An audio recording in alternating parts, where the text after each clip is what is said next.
Hồi xưa mình nhiều chiếc đèn ông sao cho năm cánh tươi màu, căn đầy dẫn dài gan đào hoa đồng.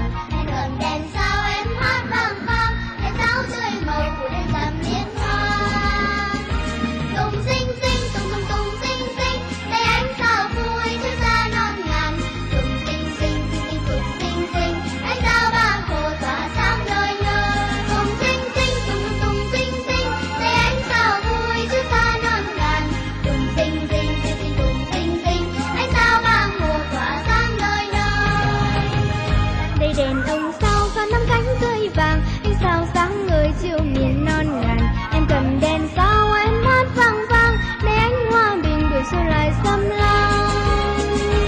Tung sinh sinh tung tung tung sinh sinh, để ánh sao vui cho ta non ngàn.